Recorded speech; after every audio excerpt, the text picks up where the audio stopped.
विद्यालय शिक्षा विभाग द्वारा एजुसेट प्रायोजित कार्यक्रम में आपका एक बार फिर से स्वागत है। प्यारे विद्यार्थियों, आज के कार्यक्रम की शुरुआत हम कुछ प्रश्नों से करना चाहेंगे। आपको जो प्रश्न दिखाई एवं सुनाई पड़ रहे हैं, आप उनके उत्तर के बारे में सोचिए और अपनी नोटबुक में लिखिए। जब आपके सामने उनके उत्तर दिखाई देंगे तो आप ईमानदारी से स्वयं उनकी जांच भी कर सकते हैं। अगर किसी प्रश्न के उत्तर में सुधार जरूरी हो तो आप उसका सही उत्तर नोट जरूर कर लें। तो आइए देखते हैं पहला प्रश्न। प्रस्तुत चित्र किससे संबंधित है?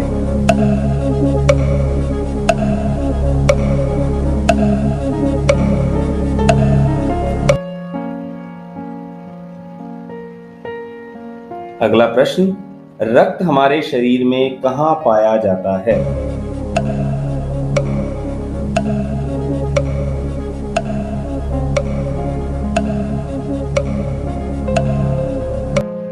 तीसरा प्रश्न, रक्त का रंग लाल ही क्यों होता है?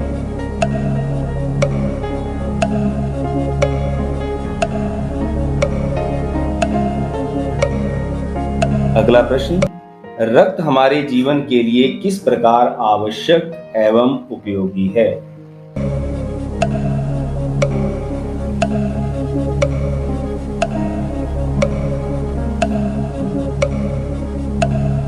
प्यारे बच्चों, इसी विषय को और अधिक अच्छे से जानने के लिए हम आज का पाठ पढ़ेंगे और समझेंगे, जिसका शीर्षक है रक्त और हमारा शरीर।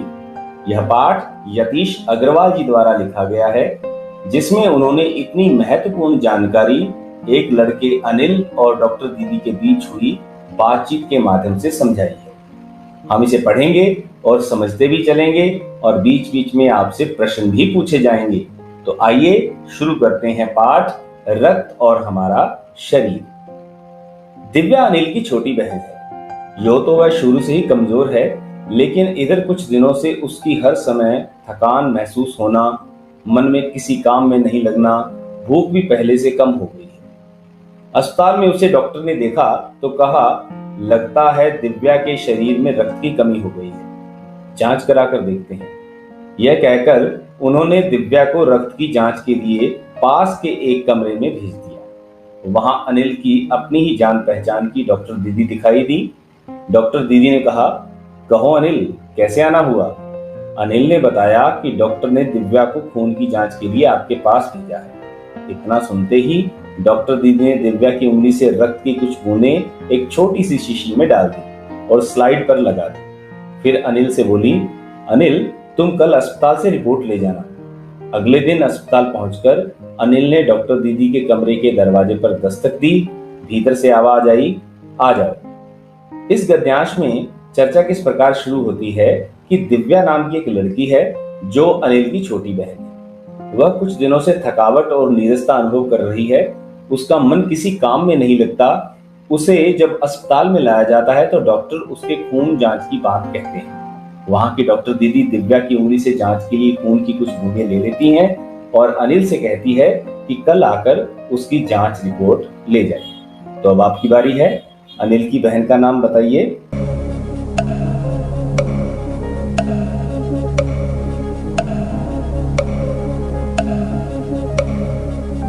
अगला प्रश्न, खून की कमी किसे हो गई थी? अनिल को, डॉक्टर को, अस्पताल या दिव्या?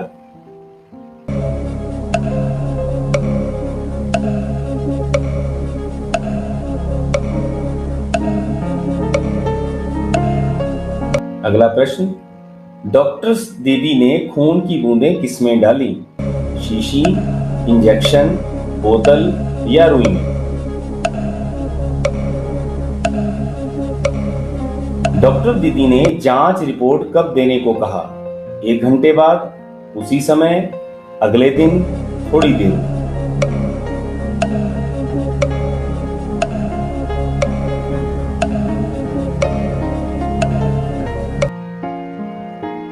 आशा है आपने सही उत्तर लिखे होंगे। अगर कहीं सुधार की आवश्यकता है तो आप नोट कर सकते हैं। तो चलिए चर्चा को आगे बढ़ाते हैं। डॉक्टर दीदी सूक्ष्मदर्शी द्वारा एक स्लाइड की जांच कर रही थी।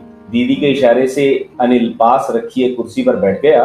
स्लाइड की जांच पूरी होने पर डॉक्टर दीदी ने साबुन से हाथ धोए और तौलिए से पहुंचती हुई बोली, अनिल, दिव्या को एनीमिया है, चिंता की बात नहीं, कुछ दिन दवा लेगी तो ठीक हो जाएगी। अनिल के मन में जिज्ञासा हुई। वह बोला, दीदी एक सवाल पूछूं? हाँ हाँ, क्यों नहीं, डॉक्टर दीदी ने कहा। एनीमिया से आपका क्या मतलब है दीदी? उसने पूछा। यह जानने के लिए तुम्हें रक्त के बारे में जानना होगा, डॉक्टर दीदी ने अनिल से कहा। फिर बोली, अनिल, देखने में रक्त लाल द्रव के समान दिखता है, किंतु इसे सूक्ष्मदर्शी द्वारा देखें तो यह भानुमति के पिटारे से कम नहीं है। मोटे तौर पर इसके दो भाग होते हैं। एक भाग वह जो तरल है, जिसे हम प्लाज्मा कहते हैं, दूसरा वह जिसमें छोटे बड़े कई तरह के कण होते हैं, कुछ लाल, कुछ सफेद और कुछ ऐसे जिनका कोई रंग नहीं, जिन्हें बिंबाणु कहा जाता है। ये कण प्लाज्मा में तैरते रहते हैं। इतना कहकर डॉक्टर दीदी ने सूक्ष्मदर्शी के नीचे एक स्लाइड लगाई, जिसे फोकस किया और बोली, देखो अनिल, सूक्ष्मदर्शी द्वारा जो कण तुम्हें दिखाई दे रहे हैं, ये है लाल रक्त कण। अगले दिन रिपोर्ट लेने के लिए अनिल जब पहुंचता है तो देखता है कि उसकी डॉक्टर दीदी सूक्ष्मदर्शी से स्लाइड पर कुछ जांच रही थी। अपने हाथ साबुन से धोकर टोली से पहुंचती हुई बताने लगी कि दिव्या को एनीमिया है। एनीमिया यानी शरीर में रक्त की कमी हो जाना। अब यही सवाल अनिल ने भी पूछा तो वह बताने लगी, अनिल, फिर तो तुम्हें रक्त के बारे में जानना होगा, आप भी जानना चाहोगे ना हमारे शरीर में बहने वाले रक्त के बारे में। तो डॉक्टर दीदी ने भी अनिल को बताया कि देखने में तो बस ऐसे लगता है कि रक्त कोई लाल रंग का तरल पदार्थ है, किंतु इसे सूक्ष्मदर्शी से देखने पर पता चलेगा कि यह तो भानुमति का पिटारा है, मतलब इसमें बहुत तरह के कणों का मिश्रण है, लाल, सफेद और कुछ ऐसे कण जिनका कोई रंग नहीं। यह कहकर डॉक्टर दीदी ने एक स्लाइड सूक्ष्मदर्शी के नीचे लगाई और अनिल को उसमें से देखने को कहा। तो अब आप बताइए कि खून की जांच किस यंत्र से होती है?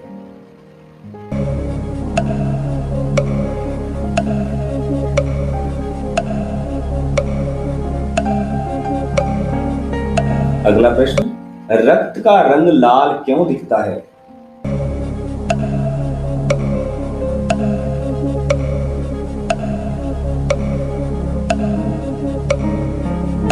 डॉक्टर दीदी ने रक्त की बूंद को भानुमति का पिटारा क्यों कहा होगा?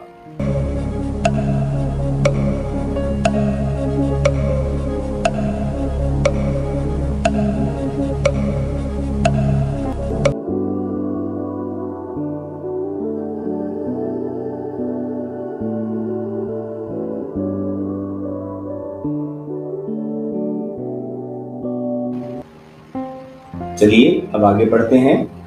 स्लाइड देखकर मानो आश्चर्य से उछल पड़ा था अनिल। रक्त की एक बूंद में इतने सारे कण, इसकी तो वह कल्पना भी नहीं कर सकता था। वह बोला, इन्हें देखकर तो ऐसा लगता है मानो बहुत सारी छोटी छोटी बालूशाही रख दी गई हो। हाँ, दीदी बोली, लाल कण बनावट में बालूशाही की तरह ही दिखाई देते हैं, गोल और दोनों तरफ से दबे हुए, यानी कि अवतल। रक्त की एक बूंद में इनकी संख्या लाखों में होती है। यदि हम 1 मिलीमीटर रक्त लें तो उससे हमें 40 से 55 लाख लाल कण दिखाई देंगे। इनके कारण ही हमें रक्त का रंग लाल नजर आता है। ये कण शरीर के लिए दिन रात काम करते हैं। सांस लेने पर हवा से जो ऑक्सीजन तुम प्राप्त करते हो, उसे शरीर के हर हिस्से में पहुंचाने का काम इन्हीं कणों का ही है। इनका जीवन काल लगभग 4 महीने होता है। 4 महीने के होते होते ये नष्ट हो जाते हैं, लेकिन एक साथ नहीं, धीरे धीरे, कुछ आज, कुछ कल, कुछ उससे अगले दिन। तब तो कुछ ही महीनों में ये खत्म हो जाते होंगे, अनिल ने कहा।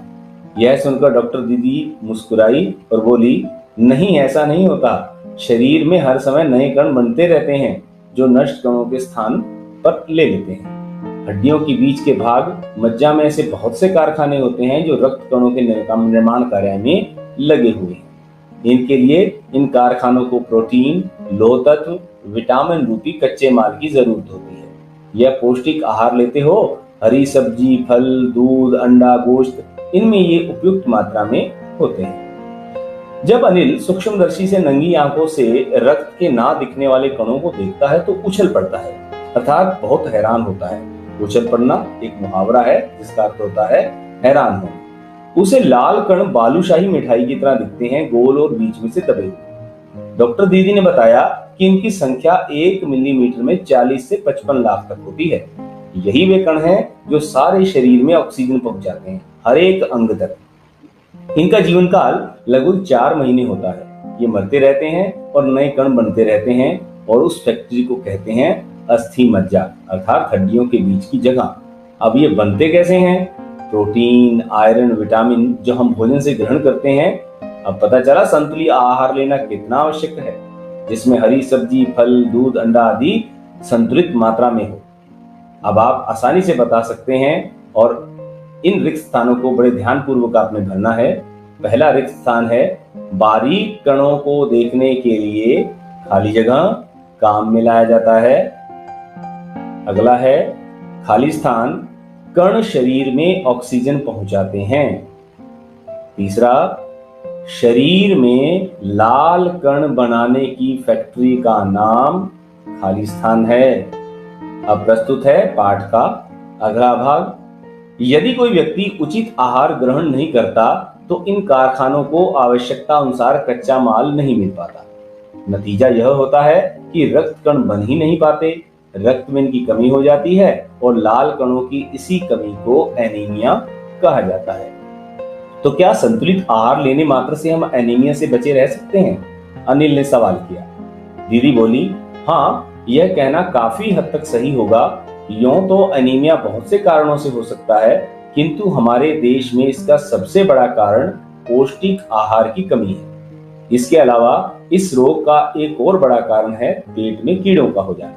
ये कीड़े प्राय दूषित जल और खाद्य पदार्थों द्वारा हमारे शरीर में प्रवेश करते हैं। अतः इनसे बचने के लिए यह आवश्यक है कि हम पूरी सफाई से बनाए गए खाद्य पदार्थ ही ग्रहण करें। भोजन करने से पूर्व अच्छी तरह हाथ साबुन से धोएं और साफ पानी ही पिएं।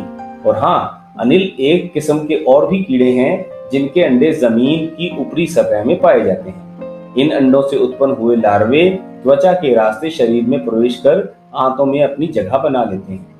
इनसे बचने का सहज उपाय है कि शौच के लिए हम शौचालय का ही प्रयोग करें और इधर उधर नंगे पैर न घूमें। दीदी, यह तो बहुत ही महत्वपूर्ण बात बताई आपने, अनिल बोला। वह पल भर सोच में डूबा रहा, फिर बोला, आपने बताया था कि रक्त में सफेद कण और बिंबाणु भी होते हैं, शरीर में उनका क्या काम है?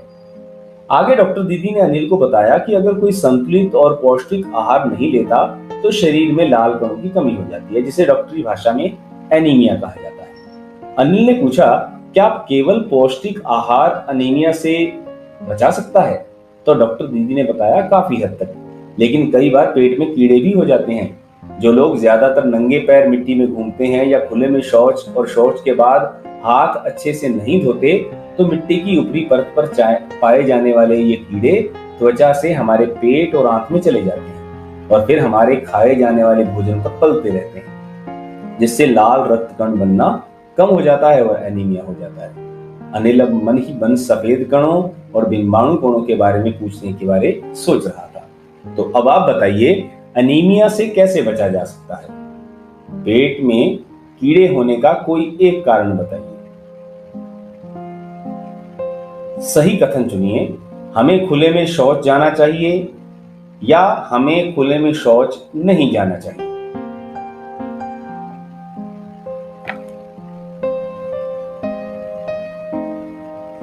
अनिल डॉक्टर दीदी से अब और क्या जानना चाहता था। चलिए पाठ का अगला भाग। दीदी बोली, सफेद कण वास्तव में हमारे शरीर के वे वीर सिपाही हैं। जब रोगाणु शरीर पर धावा बोलने की कोशिश करते हैं तो सफेद कण उनसे डटकर मुकाबला करते हैं और जहां तक संभव हो पाता है रोगाणुओं को भीतर घर नहीं करने देते। बस संक्षेप में ये मान लो कि वे बहुत से रोगों से हमारी रक्षा करते हैं और बिंबाणुओं का काम है चोट लगने पर रक्त जमाव क्रिया में मदद करना। रक्त के तरल भाग प्लाज्मा में एक विशेष किस्म की प्रोटीन होती है जो रक्त वाहिका की कटी फटी दीवार में मकड़ी के जाले के समान एक जाला बुन देती है। बिंबाणु इस जाले पर चिपक जाते हैं और इस तरह दीवार में आई दरार भर जाती है, जिससे रक्त बाहर निकलना बंद हो जाता है। अनिल बोला, दीदी लेकिन घाव गहरा हो तब तो खून बहता ही चला जाता है। हाँ, ऐसे समय में उस व्यक्ति को जल्दी से जल्दी डॉक्टर के पास ले जाना चाहिए। जरूरत समझने पर ऐसी स्थिति से निपटने के लिए कुछ टांके भी लगाने पड़ सकते हैं, किंतु डॉक्टर के पास पहुंचने तक के समय में चोट के स्थान पर कसकर एक साफ कपड़ा बांध देना चाहिए। दबाव पड़ने से रक्त का बहना कम हो जाता है, जो उस व्यक्ति के लिए काफी लाभप्रद सिद्ध हो सकता है।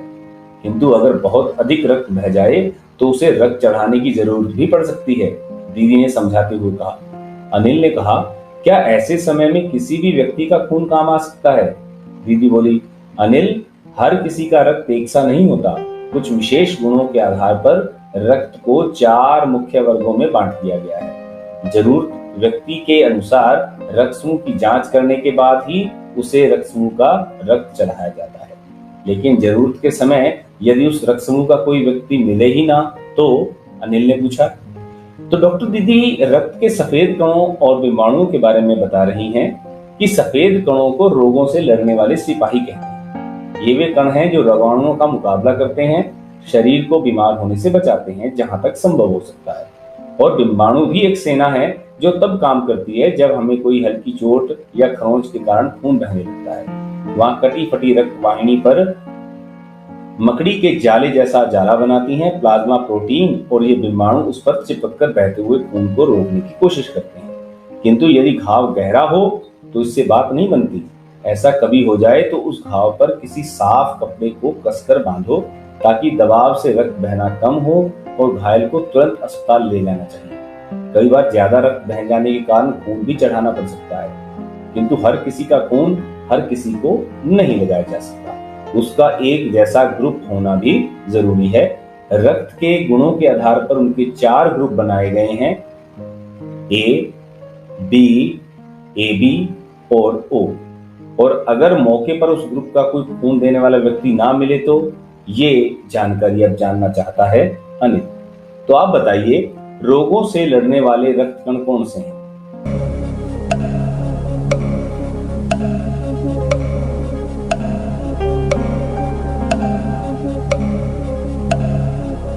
अगला प्रश्न, खून जमाने में कौन से रक्त कण सहायक हैं?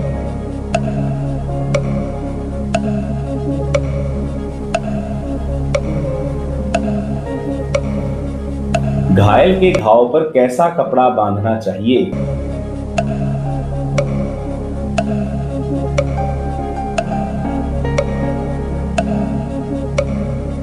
तो डॉक्टर दीदी बताती हैं, ऐसी आपात स्थिति के लिए ब्लड बैंक बनाए जाते हैं।